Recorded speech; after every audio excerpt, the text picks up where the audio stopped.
Dios sabe todo. Me gustaría que leyéramos en esta mañana en Jueces, capítulo 3, versículos 10 y 11. Jueces 3, 10 y 11. Y dice así: El Espíritu del Señor vino sobre Otoniel, quien juzgó a Israel y salió a la batalla. El Señor entregó en sus manos a Cusán-Risataim, rey de Siria, y le dio la victoria sobre Cusán-Risataim. Y dice, y hubo paz en la tierra durante 40 años, y murió Otoniel, hijo de Kenaz. Vamos a orar. Señor Jesús, en esta mañana te damos gracias por estar aquí en medio nuestro, Señor. Te damos gracias por los pastores, Señor. Te damos gracias, Señor, por sus hijos, Señor. Gracias, Señor, porque sabemos que tú tienes cuidado de nosotros y sabemos que tú les cuidas a ellos, Señor, allí donde están. Te rogamos que tú los bendigas, Señor, que tú los protejas, Señor. Y te damos gracias, también te doy gracias por esta iglesia, Señor, aquí en Puerto Sagunto, Señor, que tú bendigas a los líderes, Señor, bendice también a Antonio y a Loida, Señor, oh Dios, bendice a su familia, Dios, bendice la iglesia, Señor, que ellos puedan, Señor, sentir esa pasión por compartir tu palabra con aquellos que nunca la han escuchado, aquellos, Señor, que van vagando por las calles, llorando, Señor, quizás no muertos de hambre, Señor, pero sí, Señor, muertos en espíritu. Y te pedimos, Señor, que tú uses a tu pueblo aquí para que ellos sean pastoreados y a ti sea la gloria y la honra en esta mañana, en el nombre de Jesús. Amén. Dios nos prepara. ¿Quién era Otoniel? Otoniel era el hijo de Kenaz, que era sobrino de Caleb. Era de la tribu de Judá. Hasta ahí lo tenemos bien claro. Él jugó un papel importante en la conquista de Canaán y fue el primer juez de Israel. ¿Y por qué tuvo Israel que tener jueces? Bueno, pues cuando murió Josué, Israel se apartó de Dios. Olvidó sus mandamientos, olvidó lo que él había hecho y empezaron a adorar otros dioses. Y como consecuencia de esto, hermanos, Dios permitió que el rey Cusán-Risataim de Mesopotamia los dominara. Por 8 años, hermanos. Por 8 años estuvieron dominados por este rey. Risataim, ¿sabes qué significa? Doblemente malo. O sea, si Jonás no fue a Nínive, porque los ninivitas dicen que eran crueles, pues tú imagínate este que no uno, doblemente cruel, tú imagínate lo que él podía llegar a hacer. Si nos basamos, hermano, en la historia y en lo que conocemos, lo que este hombre hizo al pueblo de Israel fue explotarlos y llevarlos a ser esclavos, obviamente obligados a trabajar. Cuando nosotros hablamos de esto, lo decimos muy fácilmente, ¿no? Porque es historia. Pero a que a ti no te gustan, por ejemplo, ¿no te ha pasado a ti un sábado que se te ha olvidado desconectar la alarma, que la tienes todos los días a las 5 de la mañana, va el sábado y te pita? ¿A nadie le ha pasado? Porque a mí sí. Y entonces yo digo, no soy esclavo de la alarma, y hago así y la apago. Claro, entre semana uno te tiene que levantar porque tiene que ir a trabajar. Pero un sábado, bueno, pues estos, hermanos, ni sábado ni domingo. Ellos eran esclavos y tenían que hacer lo que el rey de Mesopotamia le dijera. Ellos eran saqueados y además les ponían impuestos, les ponían tributos y los tenían que dar, tuvieran o no tuvieran. Y esto hizo que Israel cayera en una hambruna extrema. La violencia, hombre, lo llamaban doblemente cruel, tú imagínate. Ellos eran los que controlaban, mataban a quien querían. Idolatría, lo que ellos hacían, adorar a otros dioses. El pueblo de Israel empezó a hacer esto y eso fue, hermanos, lo que empezó a hacer que perdieran ellos la libertad. Porque qué bonito es sentirse libre, ¿eh? No todo el mundo está libre. No todo el mundo puede decir, yo hago así con el despertador y lo apago. Muchos están obligados por compromisos a tener que hacer qué, o muchos hermanos están atados por adicciones que no les dan libertad. Y así estaba el pueblo de Israel. ¿Y qué es lo que podemos hacer, hermanos, cuando estamos en estas circunstancias? Solo hay una cosa: clamar a Dios. Y clamamos a Dios. Y Dios hace lo que pasó aquí, lo que hemos leído. No he visto al pastor Benjamín. Igual estabas aquí, no te he visto. No, si estábamos ahí. Estuvimos ahí. Pues allí, ¿qué necesitamos hacer? Lo que hizo el pueblo de Israel, clamar a Dios. Y cuando el pueblo de Israel se vio de esta manera humillado, esclavizado, sin libertad, con violencia, y clamó a Dios, Dios dice que llenó de su espíritu a Otoniel. Y Otoniel fue a batallar contra el rey Cusam Risataim, lo venció y Dios les dio la libertad. Y no solo les dio la libertad, hermanos, sino que por 40 años, dice la palabra que durante toda la vida de Otoniel, toda su vida, vivieron en paz. Y fue, hermanos, la bendición que Dios le dio a este buen hombre, que salió a pelear, lleno del Espíritu de Dios. Porque, hermanos, hablemos en claro, no nos podemos meter en la batalla, no nos podemos meter en la guerra sin nuestra espada, que es la palabra de Dios, y sin estar llenos del poder de lo alto. Sí, vamos a la guerra, vamos a pelear, pero cuidado, cuidado. ¿Tienes la armadura? ¿Estás preparado? ¿Sabes cómo ir? ¿Se ha planificado? ¿Has orado? ¿Te has puesto de rodillas?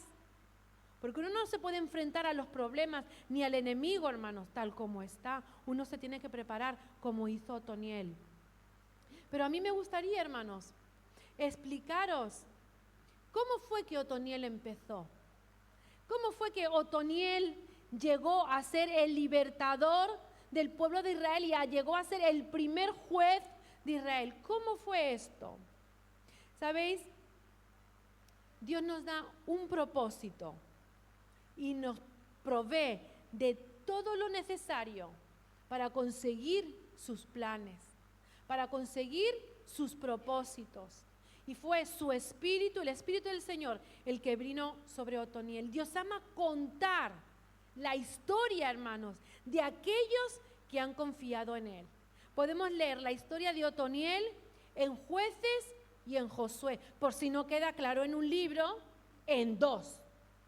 Para que quede constancia de lo que este hombre hizo, de lo que este hombre pudo ser referente para nosotros. Él quería enseñar cómo Caleb fue el mentor de este tal Otoniel. Porque Caleb, hermanos, sí conocéis a Caleb, ¿verdad? Vamos a explicarlo más tarde. Vamos a leer en Jueces capítulo 1, versículos del 12 al 15. Yo admiro a este Caleb que con 85 años decía que tenía la fuerza de un joven. Yo quiero ser así cuando sea mayor. Dice en Jueces 1, 12 a 15, dice: entonces dijo Caleb: al que ataque Kiriat Sefer y la conquiste, yo le daré a mi hija Acsa por mujer. Y conquistó la ciudad el hermano menor de Caleb, Otoniel, hijo de Kenaz, y Caleb le entregó por mujer a su hija Acsa. Cuando ella se iba con él, Otoniel la persuadió para que pidiera a su padre tierras para labrar. Acsa se bajó del asno y Caleb le preguntó, y ella, ¿qué quieres? Y ella le respondió, bendíceme con esto, puesto que me has dado la tierra del Negev, dame también manantiales. Entonces Caleb les dio los manantiales de arriba y los manantiales de abajo. Hermanos, el Señor provee. Dios provee. Caleb, lleno de fe, quería conquistar Kiriat Sefer, parte de la tierra prometida. Él quería cumplir el propósito de Dios. En Números 14:24 leemos: en cambio a mi siervo Caleb, que ha mostrado una actitud diferente, me ha sido fiel, le daré posesión de la tierra que exploró y su descendencia la heredará. Caleb, hermanos, vamos a verlo como un mentor en la fe y en la conquista. Moisés envió a ¿cuántos espías? 12 espías para mirar la tierra prometida, uno de cada tribu. Entre ellos estaba Josué y Caleb.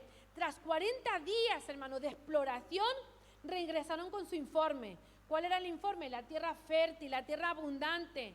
Pero 10 espías dijeron: ahí hay mucho trabajo que hacer, hay mucho que pelear. Tenemos gigantes que nos pisotean y nos quedamos como moscas, que no. Y allí llegó Josué y Caleb. Y ellos no vieron a los gigantes como invencibles. Ellos confiaron en la promesa que Dios había dado y animaron al pueblo a que conquistaran la tierra. Con valentía declaró Caleb: subamos, luego y tomémosla en posesión, porque más podemos nosotros que ellos. Este era Caleb. Sin embargo, el pueblo dudó. Y Caleb y Josué, hermanos, así entraron en la tierra prometida, mientras que los demás se quedaron ¿dónde? En el desierto. Los demás no entraron. Todos sus contemporáneos, todas sus amistades, todos sus camaradas, sus compañeros de viaje, no entraron a la tierra prometida. De los mayores, solo entraron Josué y Caleb. Y luego de 85 años, ¿qué era lo que Caleb decía todavía? ¡Ey, déjame conquistar Hebrón!, le dijo a Josué. Todavía estoy tan fuerte como el día en que Moisés me envió. Con la ayuda de Dios, hermanos, que podamos decir eso. Señor, tú ves mis debilidades, que las tengo, pero en ti soy fuerte. Este hombre, hermanos, más que un conquistador, fue también un mentor. Porque, a ver, si no había gente mayor, ¿quiénes eran los que contaban las historias? Ellos dos. ¿Y quién hemos dicho que era Otoniel? Sobrino de Caleb. Axa, su hija. Ellos crecieron, hermanos, contando las historias, escuchando las historias de su tío. No del vecino, no de la otra tribu. Qué hermoso, hermanos, poder ser referente para nuestros hijos. Qué hermoso ser referente para los niños que tenemos aquí en la iglesia y los que tenemos alrededor. Porque, hermanos, para esos niños seremos sus mentores. Y luego, hermanos, el verdadero éxito en nuestra misión no es solamente que nosotros consigamos llegar a Burkina o llegar a la esquina, sino levantar a otros mientras nosotros estamos en el proceso de ganarlos. Nosotros somos, hermanos, mentores. Nosotros tenemos que levantar la siguiente generación. Estamos formando conquistadores. Otoniel, sobrino y discípulo de Caleb, aceptó el desafío y fue a conquistar Kiriat Sefer. ¿Y qué obtuvo Otoniel? Después de pelear esta batalla, ¿qué fue lo que ganó? Una mujer. Anda, la tierra viene con encanto, la tierra viene con una chica. Y tú dices, bueno, ¿y este qué premio es? En aquella época era así, hermanos. Y te voy a explicar más. ¿Por qué Caleb ofreció a su hija como si fuera una rifa de Navidad en matrimonio? ¿Por qué lo hizo? No fue una decisión al azar. Caleb buscaba un hombre que pudiera dar su vida por la tierra prometida. Un hombre que pudiera confiarle su descendencia. Y al único, hermanos, que podía hacerlo era el que aceptara la invitación de ir a la batalla y conquistar la tierra. No, hermanos, no es que estemos hablando de la rifa de la hija de Caleb. Él estaba buscando un hombre que tuviera el corazón de Dios, que tuviera el corazón que él tenía, que Dios le dio a él.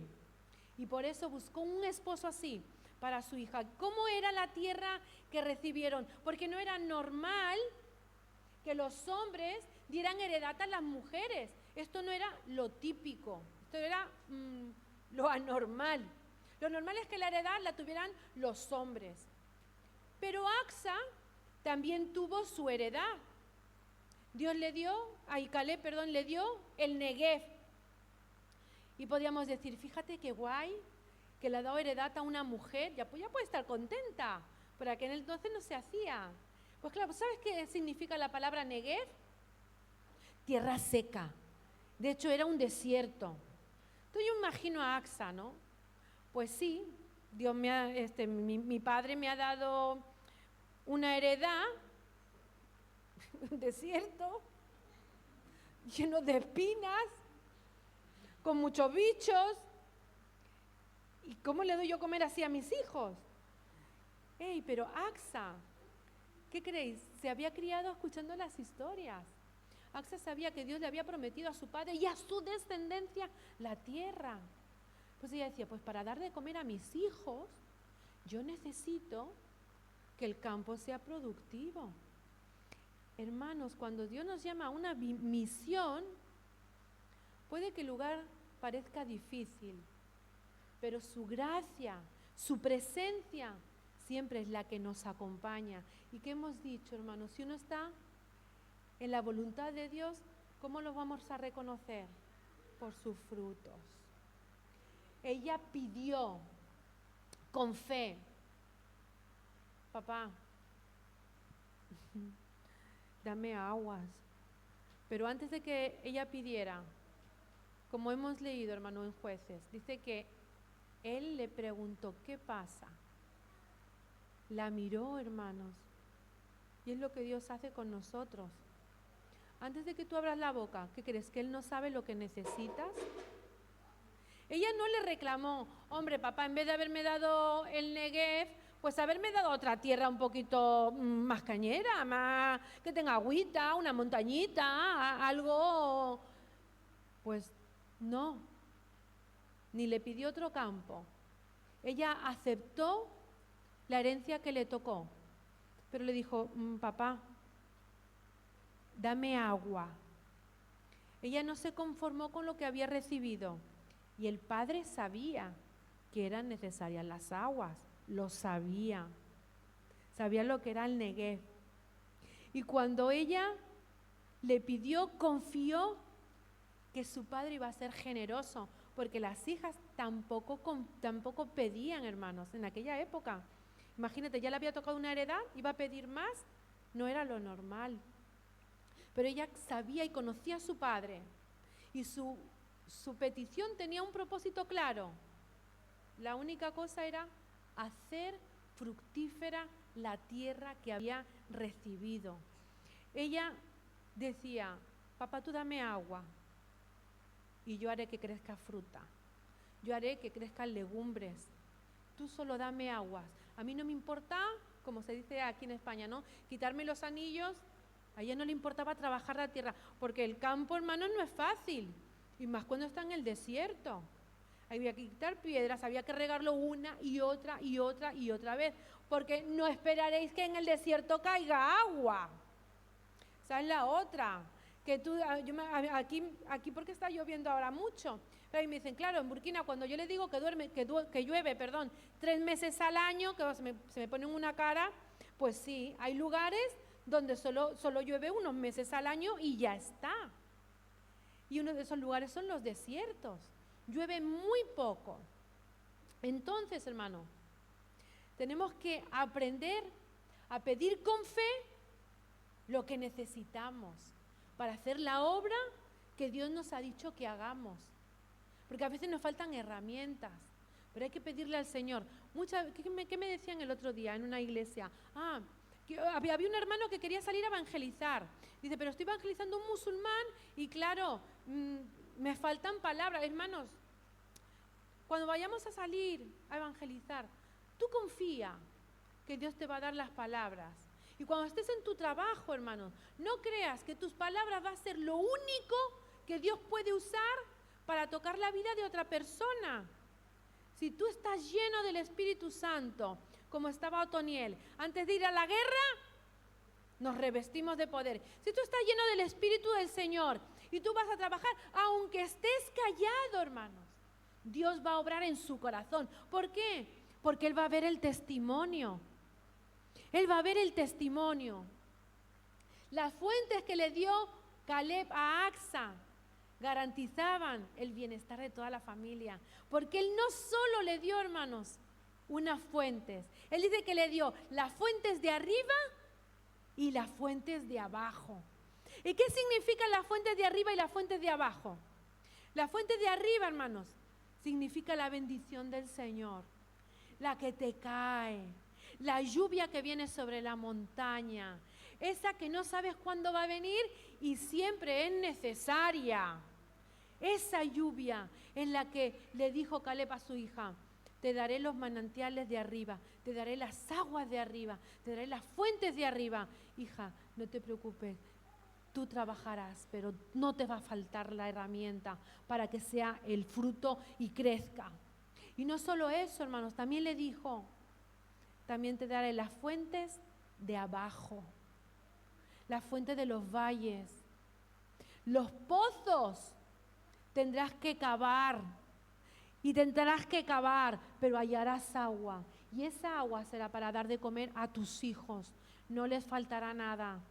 Hermanos, no solo le dio una, sino que le dio 2 aguas. Y eso es lo que Dios, hermanos, hace con nosotros. Esta historia nos enseña que cuando Dios nos da un lugar para servir, también nos da los recursos para tener frutos. A mí no me preguntes, hermano, ¿cómo he podido conseguir las 4 iglesias? Construir las 4 iglesias, las 4 casas, porque yo empiezo a pensar, hermanos, y no sé cómo ha pasado, porque yo no voy llamando, de verdad, no voy llamando, no voy diciendo, no vengo entre gira y gira. El pastor lo sabe, yo solo vengo en mis giras, pero Dios lo hace, hermano. Dios toca los corazones y Dios lo hace. Esto es lo que Dios da, los recursos necesarios para la obra en la que estamos trabajando. Acsa no se conformó solo con la tierra, sino que pidió agua. Y esto es símbolo, hermano, de la provisión y la vida que Dios nos da. La misión, hermano, hacer misiones no basta solo con tener un llamado. Debemos buscar la dirección y la provisión de Dios. Porque a veces decimos: ¿y cómo vamos a hacer esto si me falta la? Tú, hermano, dar el primer paso. Verás cómo Dios hace el resto. Yo recuerdo meses en Burkina que lloraba, hermanos, para que no se me gastara el gas. Ahí tenemos también butano de gas, el de garrafa, o la botella. Y yo oraba por la botella de gas, que no se gastara, hermanos. Y una vez me duró casi 6 meses. Yo no, ya, hermanos, ya no me acordé. Solamente cuando vi la lista de gastos, digo: ay, ahora ya se ha gastado, vamos a comprar otra. Y ya miré cuándo fue la última vez, no me lo podía creer, hermano. Esas son las cosas que Dios hace, hermanos. Yo miré el otro día, quise llamar a la compañía del agua, digo, pues si hay un bono social, a ver si nos lo dan. Y hablo con ellos y me dicen: no, si hace un par de meses te lo concedimos, ¿no has visto tu factura este mes? Era 0. Y yo digo: ¿qué dices? Abro el recibo, hermanos, y ponía 0,00. Digo, hombre, ay, pues muchas gracias. Yo no sé, cuando arreglé algo, no sé. El caso, hermanos, es que Dios provee lo necesario. Si confiamos en Él, provee lo necesario. El legado de Caleb en la misión. Caleb no solo conquistó, hermanos, sino que levantó a Otoniel, un líder para la próxima generación. Otoniel no solo tomó la ciudad de Kiriat Sefer, sino que años después fue el primer juez de Israel, como dijimos al principio, liderando y liberando al pueblo de la opresión enemiga. Hermanos, la misión no terminó con Caleb, porque la misión no era para él solo, era para toda su descendencia.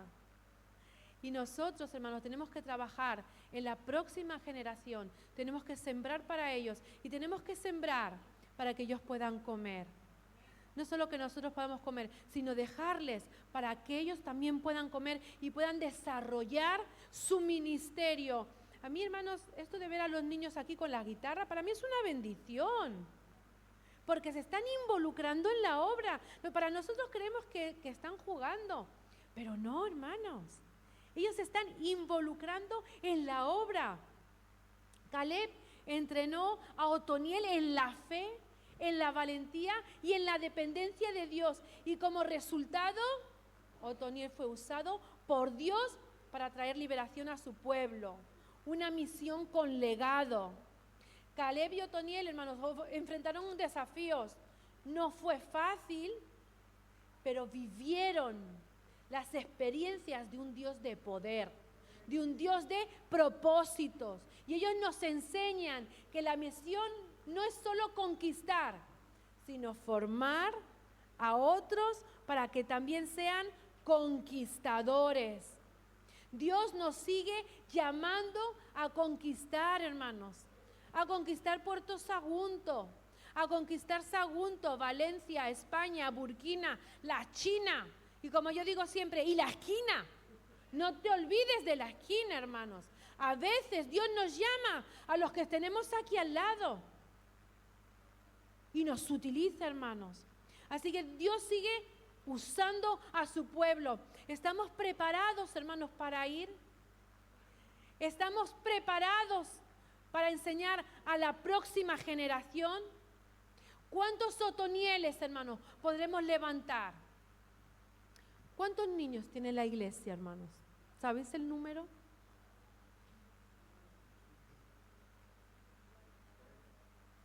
$40 y algo Otonieles, hermanos. Anda que nos queda trabajo, hermanos. 42. Que aquí para aquí los veis corriendo.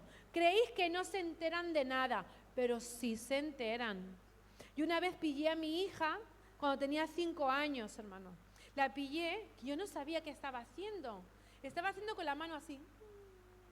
Y luego los muñecos todos en fila en la puerta. Y luego de repente hace así, toca los muñecos. Y yo digo, está haciendo el culto.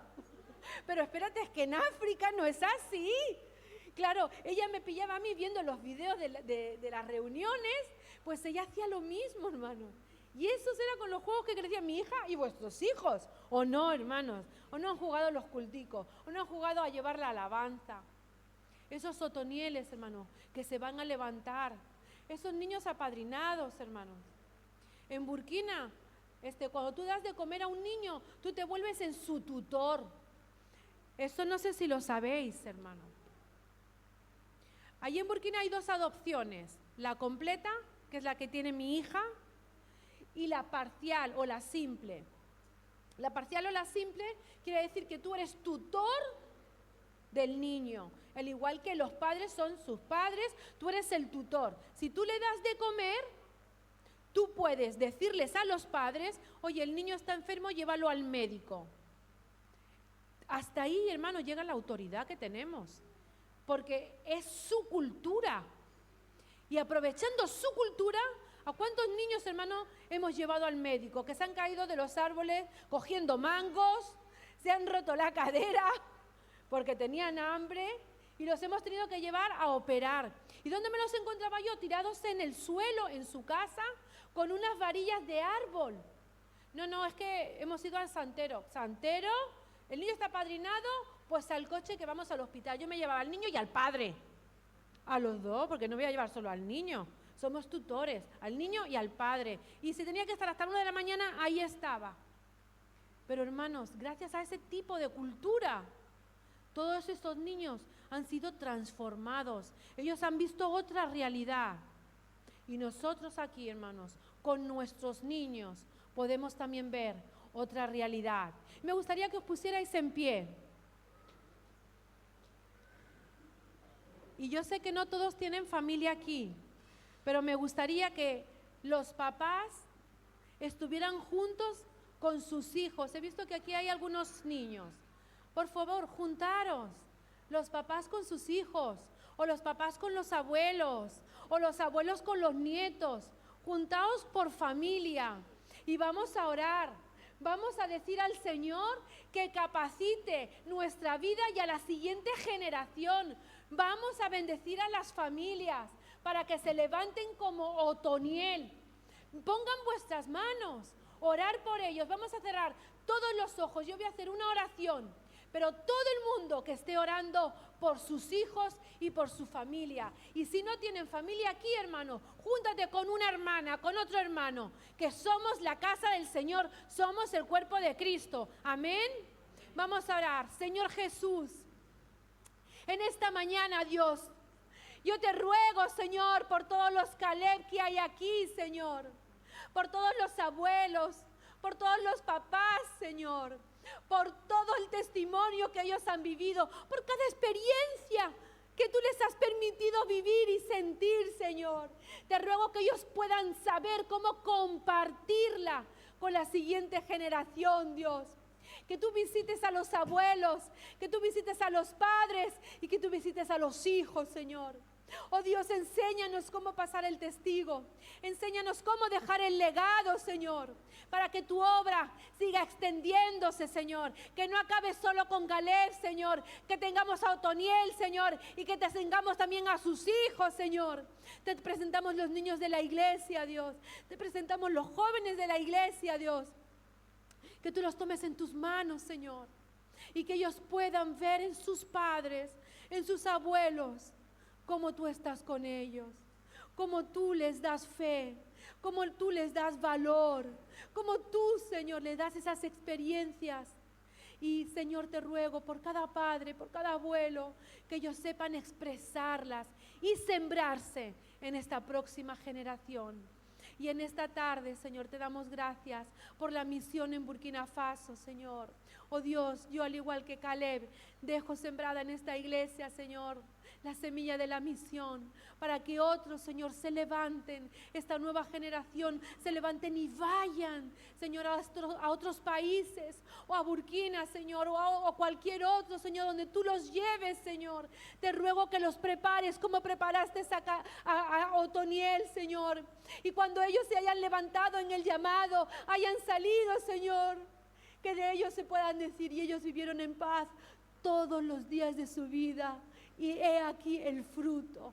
Señor, y en esta mañana a ti damos la gloria y la honra en el nombre de Jesús. Amén, amén y amén. Que el Señor os bendiga, hermanos.